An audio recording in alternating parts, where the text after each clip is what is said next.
It's Subhan Mansoor, Director of Client Success here at Enitiv, and today in this video, I'm going to be talking about a few ways we often see building management systems let down their owners and operators in ways that can be very difficult to recognize. So while many office buildings have seen occupancy levels drop down by 80 to 90%, many owners were actually surprised to find that the whole building energy use only fell by around 15%. As the vaccine rollout continues to accelerate, a lot of the clients that I speak with on a daily basis are thinking about how their buildings will be operated during this transition period when there's a lot of uncertainty about occupancy on a week-to-week basis.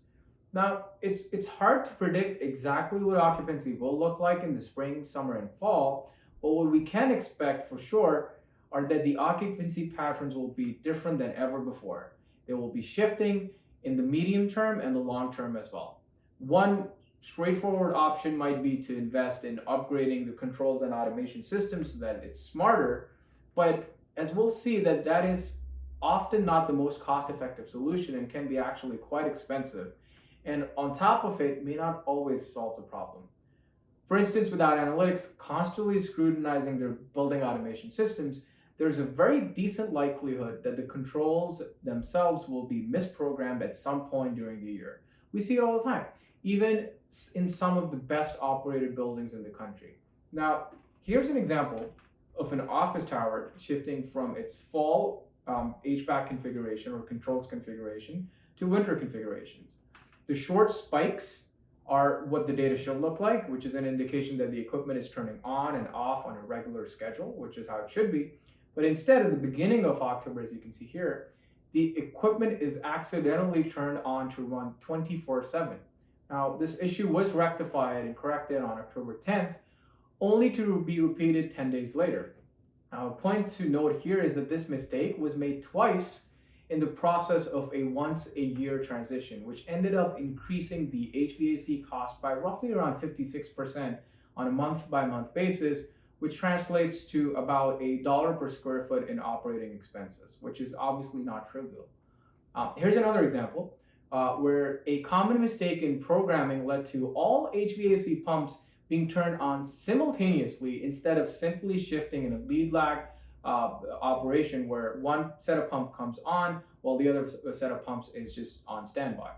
Again, the important thing to remember here is that these mistakes are not made by amateurs. These are experienced building operators who can also be susceptible to misprogramming their BMSs because the BMS itself generally only carries out the instructions that you tell it to configure or program. It doesn't really analyze whether those instructions are really optimal. Now imagine what's going to happen when the occupancy is even more predictable in the coming months and the changes to controls are even more common. In fact, there is an even more insidious issue that lurks in the background that might affect your BMS and the building management systems more often than one would expect. This happens when the controls are programmed correctly, but however, they are not really carried out by the BMS in the manner that you would expect it to. A good way of imagining it is if 10% of your emails were never actually sent out by Gmail or Outlook, but Gmail or Outlook told you that all the emails actually went out, would you ever find out that those 10% of the emails did not make their way through to their recipients? Probably not. It's the same with the BMS and the control systems where sensors can typically fall out of calibration, actuators fail, improper control loops, or simply fail communication between the BMS and the endpoints. Not only does this hurt performance, but you can't really end up pinpointing where the problem persists, and it may require a full repair of the BMS.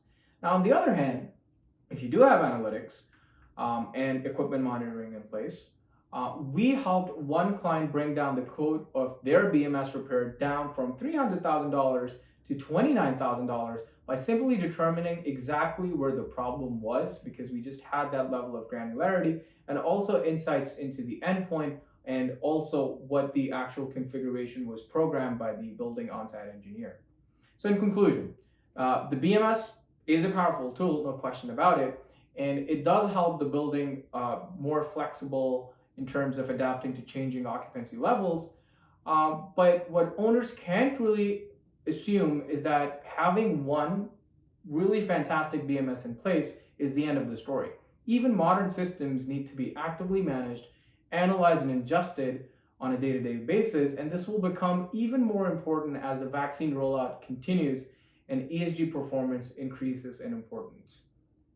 This management is made possible by having a layer of analytics on top of the controls that can alert the operators in real time whenever the instructions don't really match the real world conditions.